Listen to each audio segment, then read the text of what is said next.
The Bell telephone system brings you one of a series of programs on science to understand nature's laws.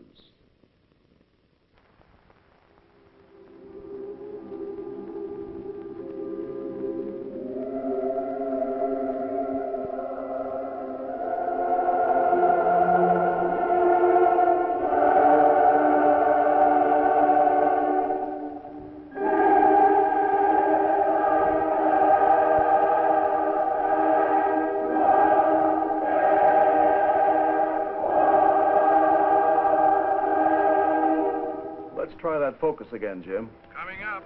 Title's okay. Now let's test that first animation. Roll 2.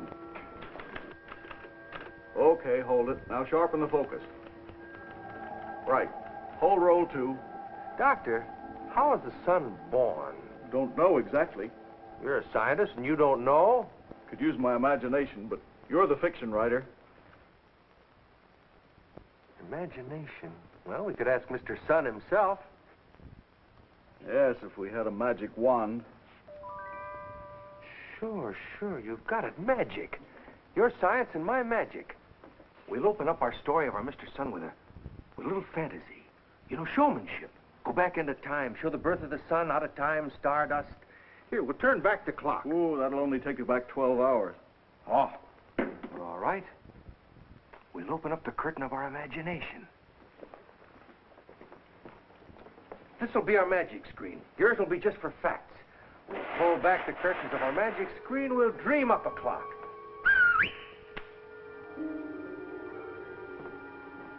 There you are. A clock that's been ticking since time began. Our solar system, wound up by Father Time himself. Do you see what I'm seeing? Well, certainly. Maybe I could talk to him, huh? Hey, Father Time, how long has that sun clock been going? A few billion years. Why? Well, could you unwind it for us? Unwind time? Man, are you crazy? Well, I'm a fiction writer. We're auditioning a show about our Mr. Sun, and I thought that... Show about me? Well, about time. Look who's here. Hi. Yeah, we were wondering how it all happened at the beginning. Nobody knows what happened at the beginning. Oh, come on, Pop. Unwind us.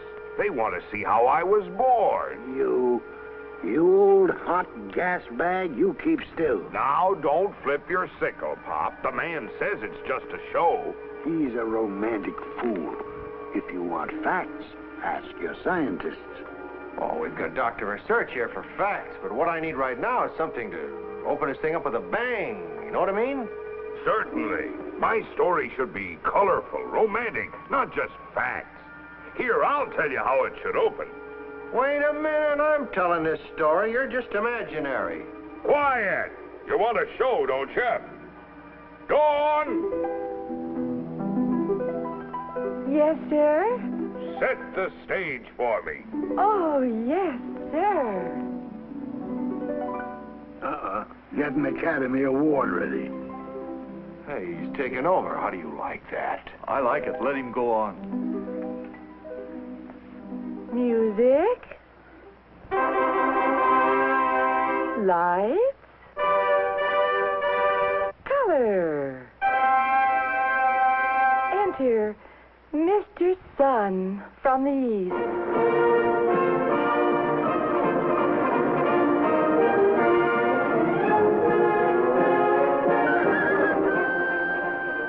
Good morning, Brother Earth. For the umpteenth billionth time, good morning. Good morning, Brother Bird, Brother Mountain, Brother Sea. Morning to you, Brother Gull, Brother Bee, Brother Fish. Good morning, all of you. Great day.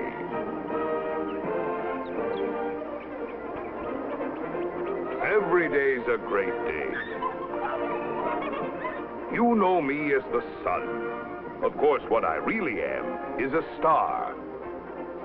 An average, everyday type of star. Billions like me. I remember when primitive man first began to look up, to gaze in wonderment at the stars and planets sweeping across the face of the sky. That primitive curiosity was the beginning of all your science. Of course, they had some pretty odd notions about me. Some thought I was an enormous beetle trundling a fiery ball across the heavens. The ancient Eskimos thought I was a little man wearing thick furs to keep myself warm. But to most, I was a god. With fancy names and wardrobes. In Babylon, I was Shamash, and my sun temples were observatories. In Persia, I was Mithras. And to ancient Egypt, I was the great god Ra. Glory to the great sun god. O thou perfect, thou eternal, thou only one. Blame me for getting the swell head? But the name I liked best was Phoebus Apollo. The Greeks always did have a word for it. In my case, it was handsome. Apollo racing across the sky in his fiery chariot, making heavenly music on his golden ukulele. Oh, that was for me. I loved it. And then along came another Greek to spoil it all. A Greek who would rather think than worship sun gods. Anaxagoras was his name. The sun is not a god or a person. It is a mass of red-hot stone, only 40 miles across and 4,000 miles away. For blaspheming against the beautiful Apollo, Anaxagoras was banished from Athens. And I wasn't a bit sorry for him. But man had fallen for this new and fascinating mistress, his brain. Thinking began spreading like the measles. Everybody got the bug. The Greeks with their logic and philosophy. The Hindus with their algebra and your present number system. The Arabs with their early instruments like the astrolabe. And today, instead of temples, rituals, and hymns to the sun, it's domes, gadgets, charts, and numbers. I'm demoted to a specimen, a pile of facts and figures. A big blob of mass holding little blobs of mass together with gravity instead of with love. I think you're all through. Who's all through? Earthman, he's had it. Why, you flaming idiot, they haven't even started yet. In worshiping me, ancient man was reaching for the great light beyond. But modern man, he's got all the answers. Mr. Sun, you mind if I butt in a moment? Who are you? Who, me? Oh, I'm the... Never mind. Thank you very much. Goodbye. Would you mind if we listen in? See here, you're not even real. I just made you up. You go wind your clock. No, let them stay. I like your magic. Father Time, my name's Research. Who? A scientist. Howdy, Dr. Research. I'd like to hear what you have to say about Golden Boy here. Well, it's a delightful experience talking directly to you and to Mr. Sun, especially for a scientist. I was just going to relate a few facts about Mr. Sun. Facts. If you're going to tell my story, don't give the people equations and figures. Give them the real lowdown. Tell them what I mean to them. They've forgotten that. When they eat corn or bread or grapes or meat, they're eating sunlight. Their houses, furniture, cars, their nylons. Yes, even their moonshine is sunshine. Tell them if it wasn't for me, they'd have no eyes, because there'd be nothing to see. That's enough. You're getting purple. Why, if I put my light out, every living thing on Earth would be frozen stiff. And you scientists who know would be just as cold and stiff as the people that don't know. Through blowing sunspots? Yes. Then apologize to Dr. Research. Oh. Well, I'm sorry, Brother Research. No apology necessary. Mr. Sun is almost right. Almost? Yes, Mr. Sun, your logic is a little on the romantic side, too. You say that you don't like facts, and yet you've just given us quite a list of them. Oh, this may turn out to be fun. No, Mr. Sun, we haven't got all the answers. Science has just opened the book. Yet in seeking for more knowledge, we too, in a way, are reaching for the great light beyond. Doctor, that's it. That's it.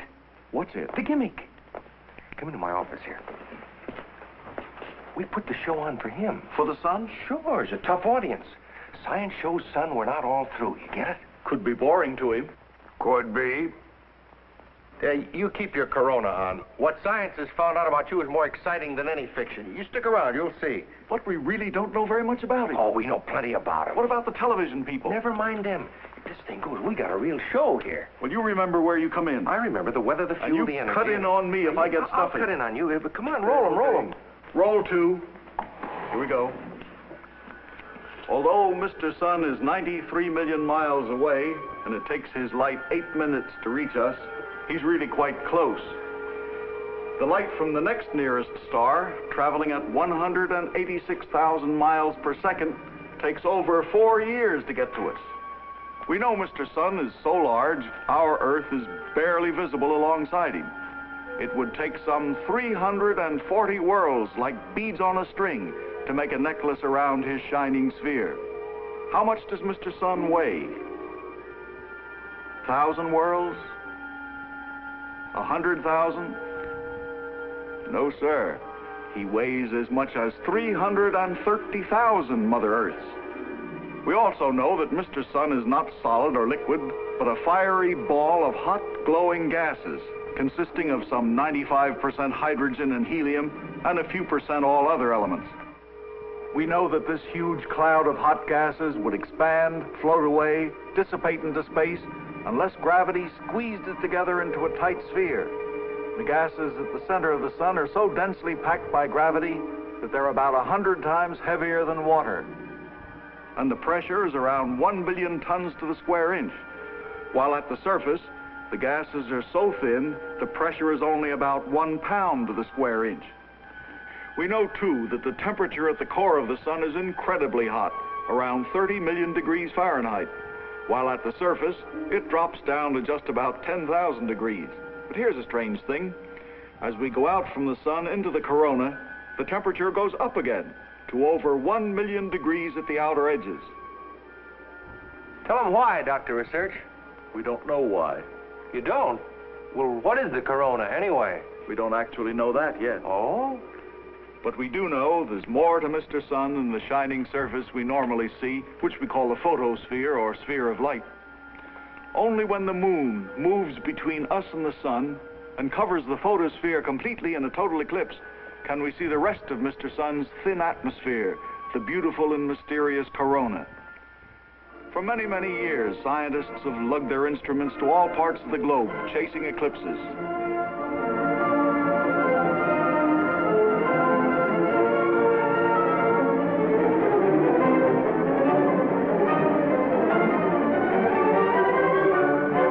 Expeditions spending months just for a 2 or 3 minute opportunity to see, measure, and photograph the eclipsed sun. Sometimes heavy clouds, failure, complete washout. Sometimes light clouds, measurements uncertain. But on happy occasions, perfect conditions. The corona is studied and photographed in the fullness of its glory.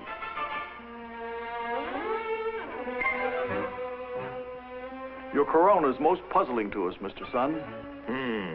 We know that it rotates with you, but at no 2 eclipses does it look just the same. It pulsates, changes shape, and at times extends out millions of miles. Why is that? Just one of the many things we still don't know about the sun. Look, hadn't we better tell them something we do know? Want to hear any more, Mr. Sun? I like your pictures of me. Got any more? Oh, yes, lots. Roll 6.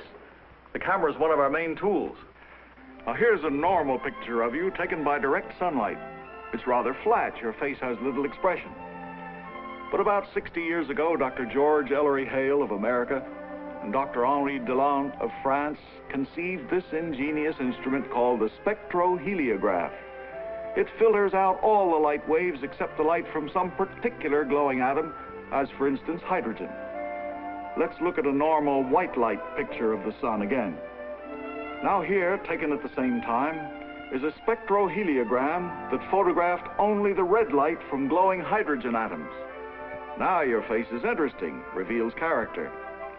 Here's another spectroheliogram taken at the same time that photographed only the violet light from incandescent calcium atoms, which tells us even more about you. With the spectroheliograph, Dr. Robert R. McMath of the McMath-Hulbert Observatory near Pontiac, Michigan, made the first time-lapse motion pictures of the prominences and wrinkles on the face of the sun. From his pictures and from the many thousands of photographs taken at observatories all over the world, particularly at the Mount Wilson Observatory, we've learned a great deal about Mr. Sun, especially about those much talked of sunspots that mystified Galileo. Ah, sunspots. There are such things, of course. Oh, yes. They're not just something that scientists see when they're tired. Oh, they're very real, but very mysterious. They mystified Galileo when, through his original telescope, he first saw them moving daily across the face of the sun. And they've been mystifying us ever since. Spots can appear singly, like this one, or in groups like these, and quite often in distinct pairs. When photographed by red hydrogen light, they look something like giant, violent tornadoes seen from above. Spots range in size from mere pinpoints just a few hundred miles across, into which you could drop the British Isles, to huge ones, into which you could drop 100 planets as big as the Earth. Spots look dark, although they really aren't, because they're cooler than the rest of the surface. 7,000 degrees as against 10,000 degrees of the surface. Also, over the years, we notice a strange fluctuation in the number of spots, increasing to a maximum, decreasing to a minimum, in more or less regular 11-year cycles, which many of us believe affect our weather, our crops, and the growth of our trees. One of the most astonishing mysteries revealed by study of spots, Mr. Sun, is that your equator, or the middle of you, rotates faster than the rest of you. The middle rotates faster? Yes. For instance, if a line of spots were placed like runners at a starting line, from the sun's north to the south pole, and at a signal raced around the sun,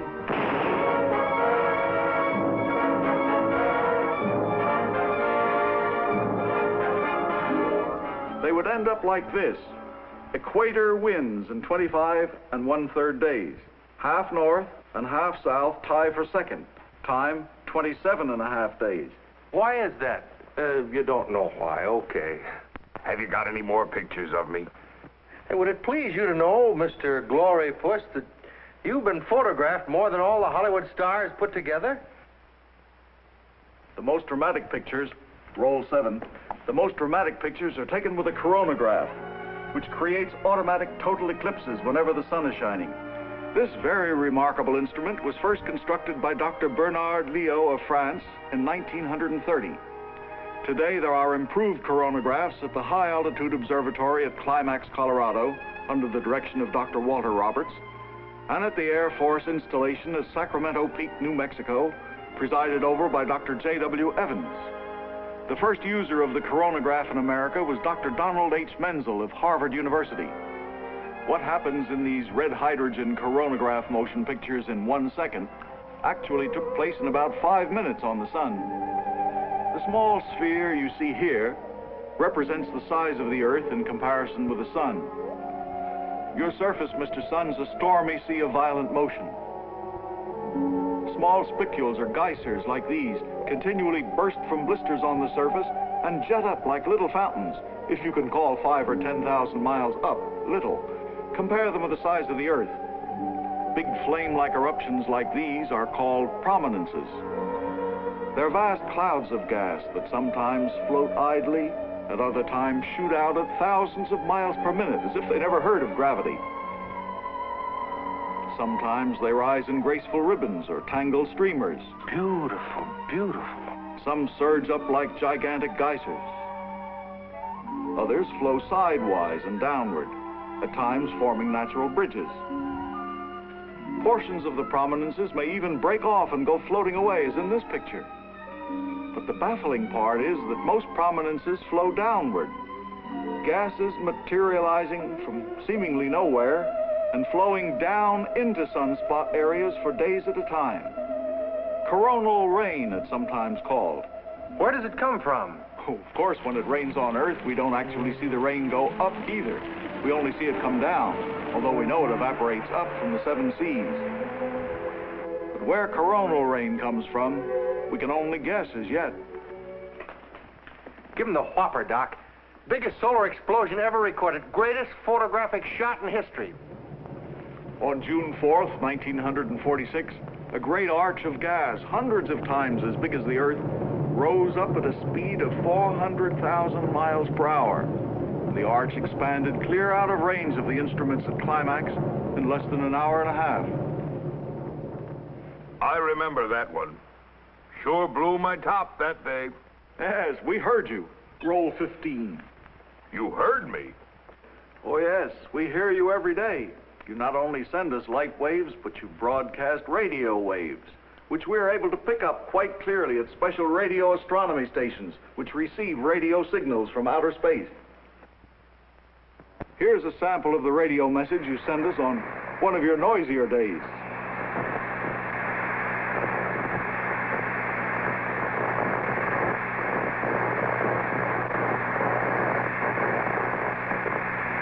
In Australia, they've recently done some brilliant work with radio astronomy. Dr. E.G. Bowen heads the group of radio astronomers. It's only in the past few years that we have discovered some strange things in the sky. Radio waves coming to us from many places in outer space. Radio astronomy is a brand new exciting tool for scientists, and with it we found out quite a bit about you, Mr. Sun, through the noises you make. I'm beginning to feel like a goldfish. You got him going, Doctor. Well, doesn't all this spouting and erupting have some effect on the Earth? Oh, yes, tremendous Doctor. effect. Roll 8. Well, for instance, when a large flare flashes up around a sunspot area, it immediately sends out a burst of powerful ultraviolet rays that hit the Earth in 8 minutes. But it also sprays streams of slower electrified fragments of atoms out into space as if from a hose. This solar spray of fine particles usually misses the Earth, but at times the Earth is in its path. Now, the Earth is a magnet with north and south magnetic poles and a magnetic field around it. The spray of minute particles shot from the sun, which takes some 30 hours to reach the Earth, is deflected toward the poles by the Earth's magnetic field. As this solar dust, stardust you might call it, comes down into our atmosphere near the poles and collides with air molecules, it creates the most beautiful spectacle of the aurora, also called the northern and southern lights. Dr. C.W. Gartline of Cornell University took this unique time-lapse motion picture of the actual aurora borealis. The Earth's rotation produces the apparent motion of the stars in the background. But the effects of these ultraviolet bursts from the sun are not so beautiful. Voltage fluctuates, radio communications are disturbed, and although our radio engineers have performed near miracles in protecting our radio waves from this solar sniping, Doctor. Roll 7C. Sometimes this happens. We take you now to London for a direct report from Sam Johnson. Come in, London. This is Sam Johnson. There's an air of tense expectancy here in London. This morning, the Prime Minister... Will you stop playing with that radio? I ain't even touched it. Well, then do something.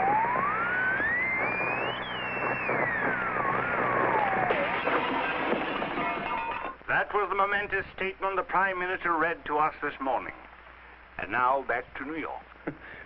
What an engineer. Wasn't the shoe. No, it wasn't the shoe. Let's recreate what actually happened in terms of atmosphere and radio waves. Radio waves normally move in a straight line, but about 50 miles high in our atmosphere, there's an electrified layer called the ionosphere that reflects radio waves, making it possible to bounce them around the Earth. Now let's listen to Sam Johnson again. This is Sam Johnson. There's an air of tense expectancy here in London. Suddenly a bright flare occurs on the sun. A burst of ultraviolet rays disrupts the ionosphere. This morning, the Prime Minister announced... But radio engineers are right on the ball. Bill, London's folding. Another SID, huh? Yep. A got another frequency ready for you.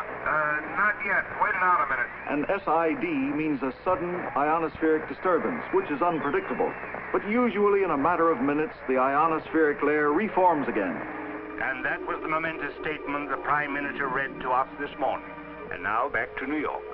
But when big regions of the sun are intensely active, the spray of solar particles that causes the aurora can disturb communications for hours, even days. But this type is predictable. Oh, yes. Fortunately, it usually is.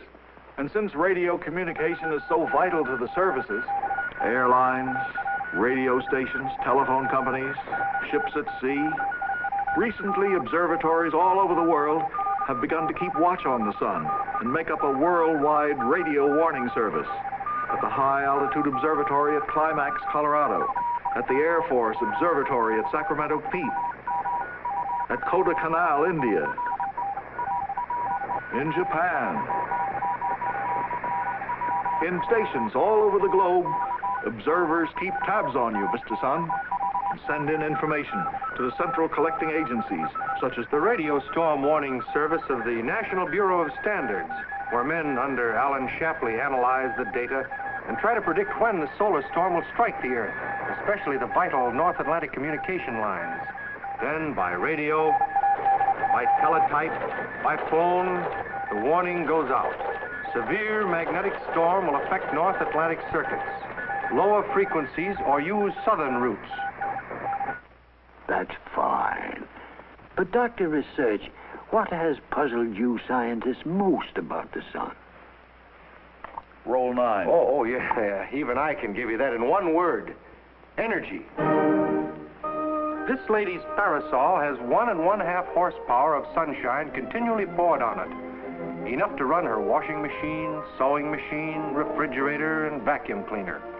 In full sunlight, our family car receives almost enough sun power to run it, if we only knew how to use solar energy directly. At the common rate of 2 cents per kilowatt hour, the sun sends the Earth $1 billion worth of energy every second, and it's coming to us free. 5 minutes worth would pay our national debt. 1 minute's worth of the energy that hits the Earth would pay the total annual income tax of all United States citizens. Oh, a happy day. And yet what the Earth receives is only a minute fraction of the whole. Only 1 part in 2 billion of the total solar energy. The rest of the 500,000 billion horsepower goes out into space. How does the sun generate this enormous amount of power, Dr. Research? Yes, I don't eat, drink, or take vitamins. I never sleep or rest. Then how do I do it, brother scientist? Well, we know at least part of your secret now.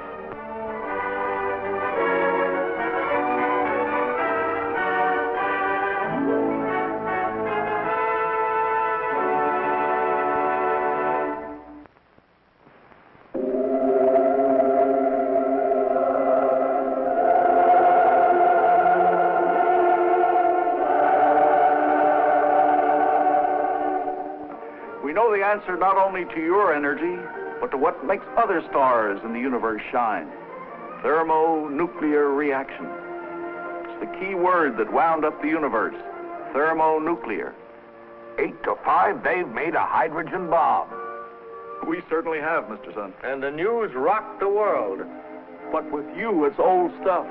The equivalent of 4 billion hydrogen bombs have been going off inside you every second for some 4 billion years. Give or take a billion. What smart guy figured that out? Dr. Hans Bethe of Cornell is the gentleman. In 1938, he announced that the source of the sun's energy is the fusion of 564 million tons of hydrogen into 560 million tons of helium each second. 564 to 560, where did the missing 4 million tons go? Just disappear? Disappears as mass, as matter, but reappears as light, heat, and all sorts of radiation. Quite a trickster, old Saul, making 4 million tons disappear. 4 million tons? That he is. Roll 12. I brought along a trickster friend of mine, Thermo the Magician, who has an act which he claims explains the sun's magic. I am Thermo. I will do for you such a trick only me and the stars can do. Pay attention. This is one way to make a hydrogen bomb. Nature's way. So, hydrogen. 1, 2, 3, 4. What is hydrogen? The smallest atom from which you build all the other atoms. So, we will weigh the hydrogen. Scale. Each bottle weighs exactly 100 ounces. 4 bottles, 400 ounces. Remember that, 400 ounces. So, now, carbon. This is carbon. A piece of coal to you. That is what I start with. Hydrogen and carbon. So, now I will heat them. 30 million degrees I will heat them. How? In a hydrogen bomb, it is done by exploding an ordinary atom bomb to ignite the hydrogen bomb. But the stars, they do it by pressure, gravity, like our Mr. Sun. So, now I play Mr. Sun and heat the hydrogen and the carbon to 30 million degrees. Fire, fire, fire, fire, fire! Now I am ready. Number 1, hydrogen, come. I, Thermo, now give the command. Fusion. So, what have we here? Nitrogen, the gas what makes 4/5 of the air you breathe. Air. Now number 2 and number 3 hydrogen, come. Fusion. Now we have oxygen, the other 1/5 of the air you breathe. Number 4, fusion. Huh? Now we have coal again, same piece. And we have helium, what you fill balloons with. 4 hydrogens, if they are 30 million degrees hot, 30 million degrees. It is not children playing with matches. The 4 hydrogens come out 1 helium. The carbon comes back the same, you see? Same weight, no change. That's why we call this the carbon cycle. Now we weigh the helium. Should weigh 400 ounces like the hydrogen. Oh, yes, naturally. But it can be. The helium weighs 3 ounces less than the hydrogen. Where did the 3 ounces go? That is the magic of the stars. That is the secret of the hydrogen bomb. I show you. Come back, 3 ounces. Here is where they went. They changed into...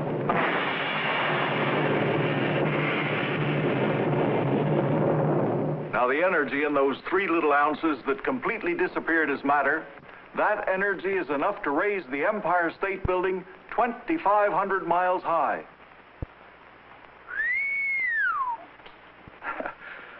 Now, the carbon cycle, which is what Thermo just explained to us, is not the only way in which you can change hydrogen into helium plus energy. You may also use a very special and rare process in which you put 2 hydrogen atoms together directly. Is that the famous proton-proton process? Say, you've been reading. Mr. Sun, you do not annihilate or destroy just 2 or 3 ounces, but 4 million tons of hydrogen matter each second. That gives you your unbelievable energy, which you radiate out into space.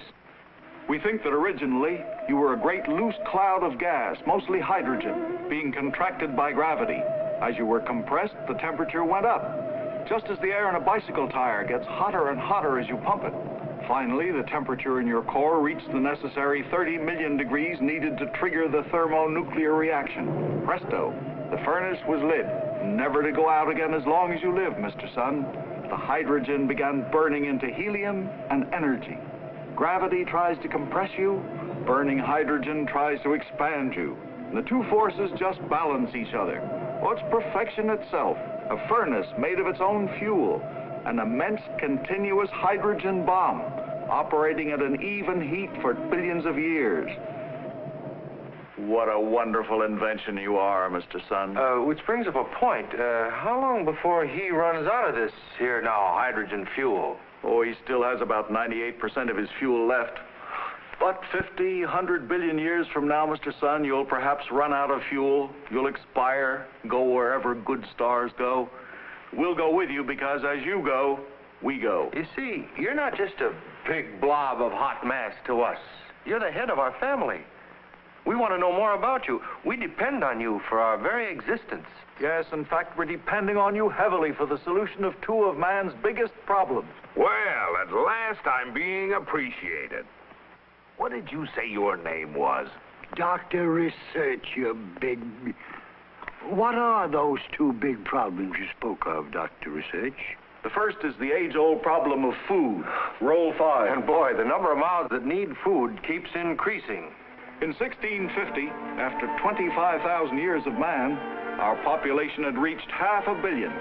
By 1950, only 300 years later, the population climbed to 2.5 billion, 5 times as many.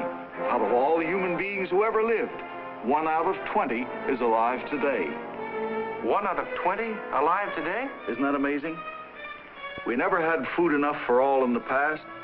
We don't have enough for all today. 2 out of every 3 persons on Earth actually eat below the minimum necessary for health. Yet 100 million new babies are born every year. A yearly baby crop nearly equal to the population of all of South America. And all born hungry. Yes, our population's practically exploding. I'll bet he doesn't know who grows his food for him. Oh, yeah, we know quite a bit about that. That is, he does. Roll 4. Our food is grown by a natural process called photosynthesis, which means putting together with light. Your light, the oldest, biggest, and most important manufacturing operation in the world. 99% of all our food and fuel is created by photosynthesis, a process that goes on only in plants, never in animals. On every green leaf, there are millions of submicroscopic little one-man factories, turning out more sugar than all the ships and railroads in the world could carry. And the head man of each factory is a little green molecule called chlorophyll, the only engineer with the know-how about this still secret life process.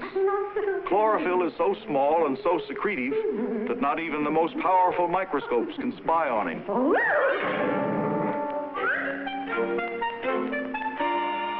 Here's the way we think he works. The veins of the leaf bring him water from the roots. From the air, he grabs a molecule of carbon dioxide, CO2. He puts a water molecule and a carbon dioxide molecule together. Then he reaches for a piece of sunlight, and this is what we don't quite know, how he adds this sunlight. And I'm not going to tell you either. You can darn well find out for yourself. Quiet. Piece by piece, he adds more sunlight to his sugar cake. And then he pulls out an oxygen atom from the mixture and releases it into the air. And the Russians didn't invent me either. I invented myself. And then he takes some salts that come up in the veins, sprinkles them over the mixture for icing, and puts the completed sugar cake into a waiting artery. Out of this sugar or sunshine cake, the tree makes leaves, trunk, roots, and fruit.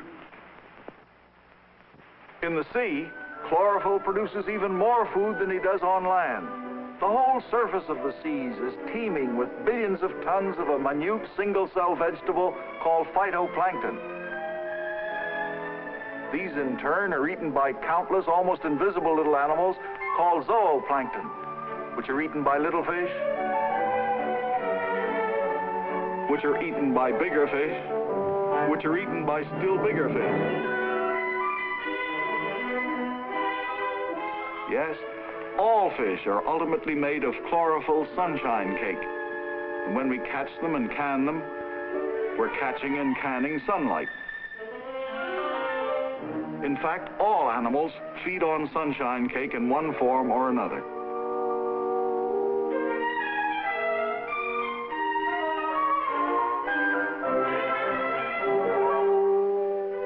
The energy that Junior gets from milk was in a contented cow 24 hours ago.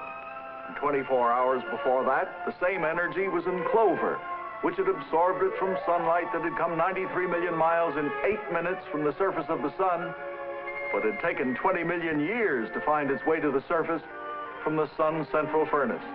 So you see, the energy that makes Junior run, that makes a porpoise leap,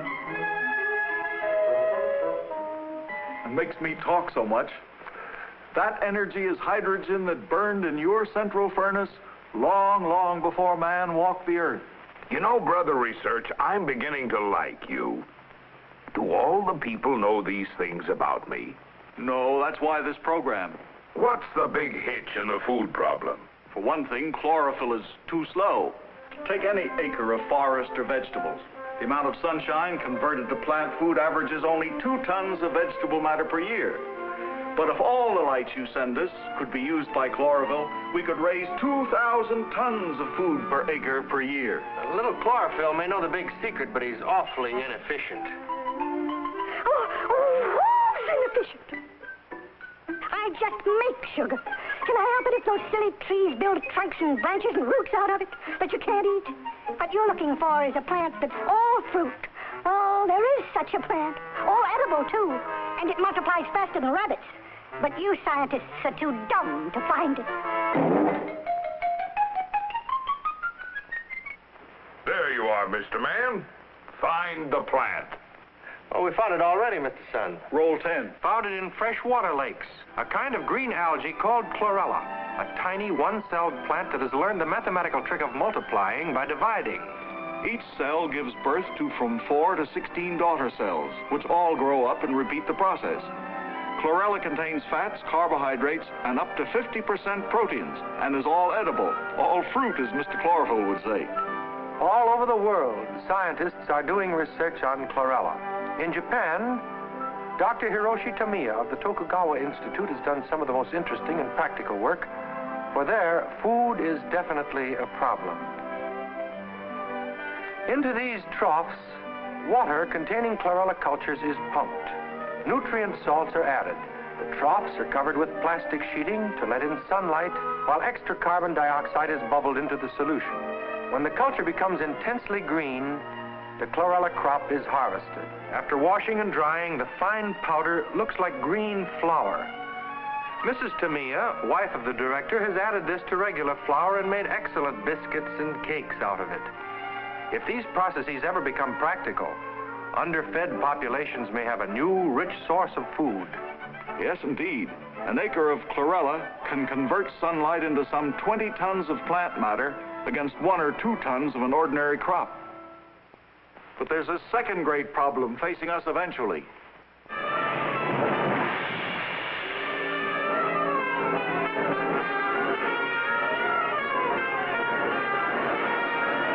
For thousands of years, we got our fuel from burning wood. Sun power, Mr. Sun stored up in trees. Next, we put animals to work. Sun power from grass. Then came educated power to do work animals couldn't be taught to do. Human slave power to build roads, pyramids, and row ships. Sun power with brains. But slaves had to be fed. So we discovered power that didn't eat, like windmills and water wheels. The machine age was born. But modern machines need to be fed too, fed with fuels. Where do we get the fuels? From the big fuel man himself. Over the ages, Mr. Sun was kind enough to store them up for it. Chop for living sunshine.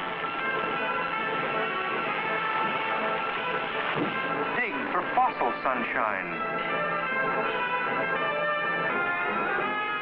Drill for liquid sunshine. Dams for silent sunshine. Fuel. Fuel. More fuel. Well, how much fuel's in the bank? How big is the trust fund the old boy left us? Roll 13. Well, suppose all our energy had been deposited in the Sun Power Bank Incorporated, founded millions of years ago, with assets unlimited. In 1850, each American, for instance, withdrew enough fuel from the fuel bank to generate 400 horsepower hours for himself. But nobody worried too much about it. Our assets still appeared unlimited. In 1950, each American withdrew 10,000 horsepower hours from Sun Power Incorporated, while atomic scientists were making some minor deposits. This began to worry us. Our assets were becoming definitely limited. By 1975, we'll probably withdraw 20,000 horsepower hours each. atomic energy fuel deposits will stave off the run for some time, but there's only so much uranium and thorium in the world, and that will go too. When the principal's gone, you're going to have to live on your income, huh? But our income is only about 10% of our power spending. When need help. Every day I send you 1,000 times more power than you use in a year. It's up to you, fellows. Anybody working on getting power direct from old Blowhard here? Oh, yes, but not nearly enough. Roll 6B. Some years ago, Dr. Charles Greeley Abbott, an enthusiastic pioneer in solar engines, designed this vacuum-jacketed boiler tube at the focus of a parabolic mirror, which will convert sunlight to engine power. Today, the French Laboratory of Solar Energy has an enormous solar furnace at Montlouis for metal research at high temperatures. In India, Dr. S. Bhatnagar, the famous Indian scientist, experimented with solar cookers for home use. On one of these cookers, an Indian family can cook its noonday meal with no heat other than the sun's heat.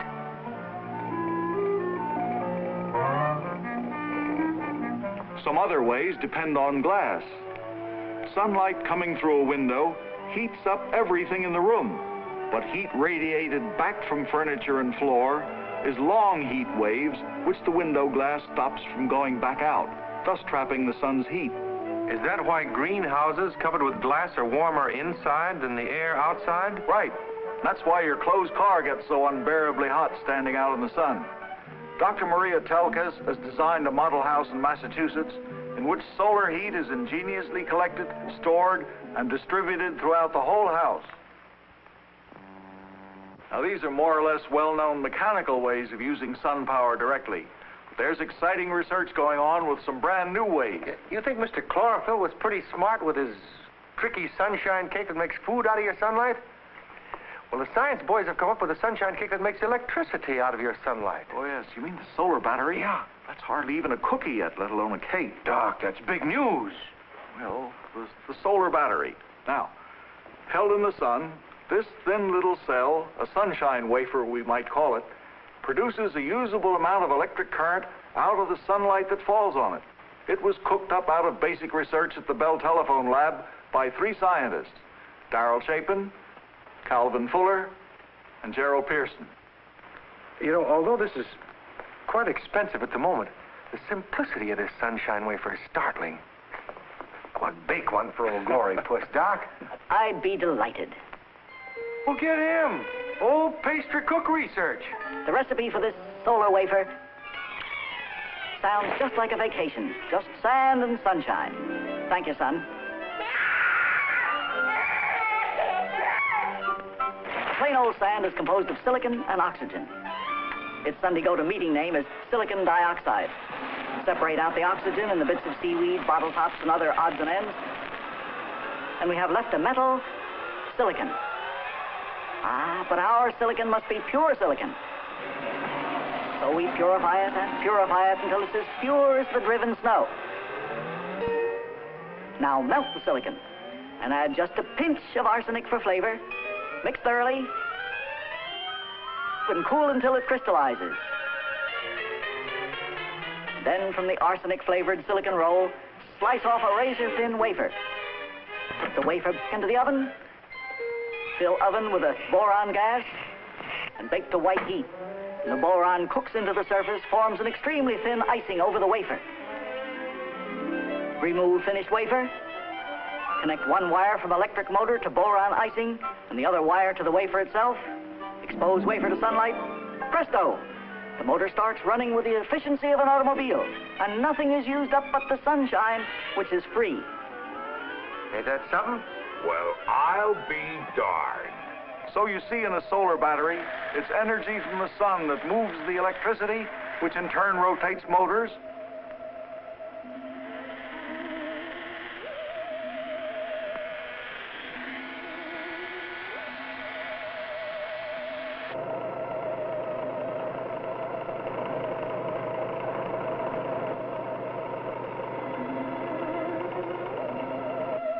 Or, as in this case, powers rural telephone lines by charging storage batteries.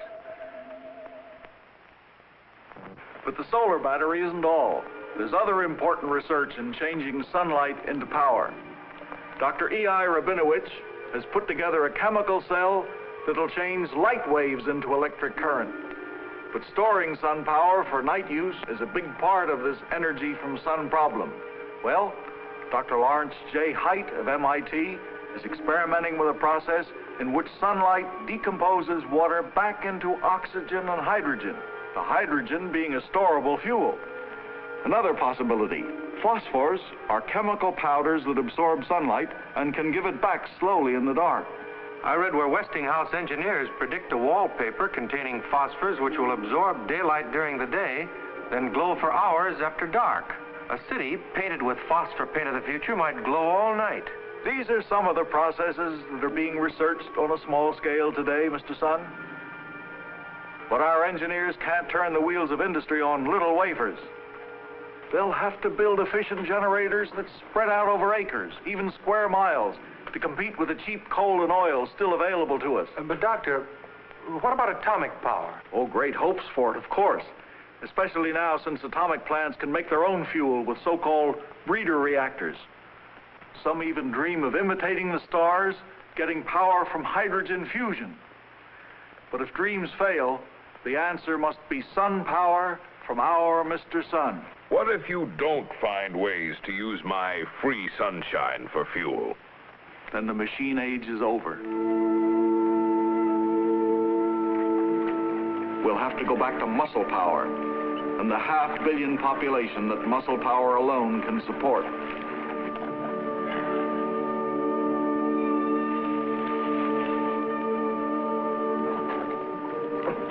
But that will never happen. Oh, no? Why not? Because man's greatest power source is his mind. God gave him that, not you. Without taking a step, he can travel faster and farther than any animal. Without even getting wet, he can outswim any fish. Without a feather on him, he can fly faster, higher, and farther than any eagle.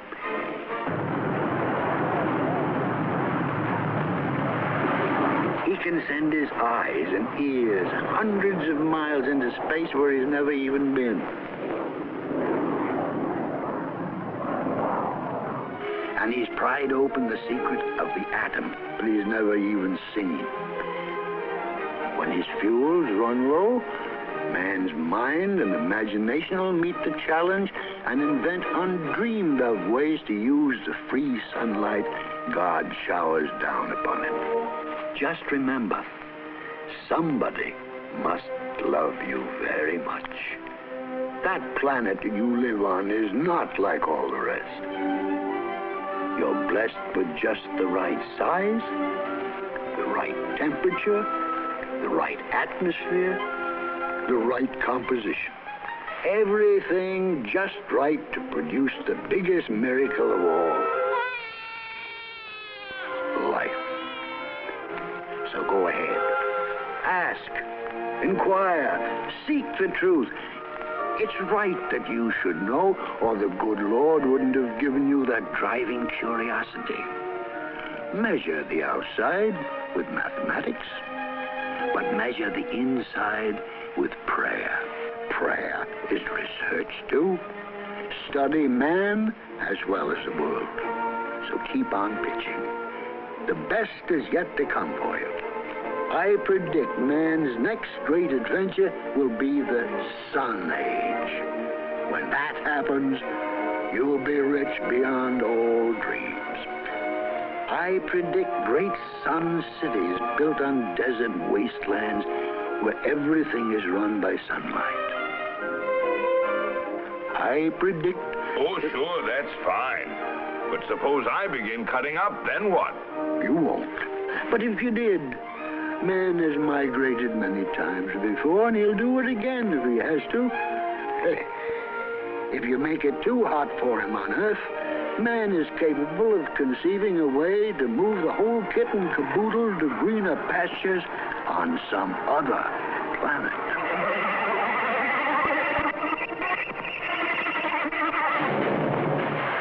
Oh, no, we like it here. Don't change on us, Mr. Sun. We used to worship you as an unknown God. But now that we know you better, we love you as our great and good friend. So keep on shining, Mr. Sun. Thanks for all the radiant riches you shower down upon us. Thanks for our eyes and all the glories we behold. Thanks for all the green forests, the great deposit of black diamonds, the deep pools of liquid gold you put in the bank for us. Thanks for the wheat fields and all the fruits and flowers you grow for us. Thanks for feeding our animals, our birds, our insects, and all the fish in the sea. And thanks especially for the glory and beauty of your good mornings and your good evenings. In the words of St. Francis, be praised, my Lord, in what you have created. Above all else, be praised in our brother, Master Sun. Good night, Brother Earth. Now you're cooking with sunshine.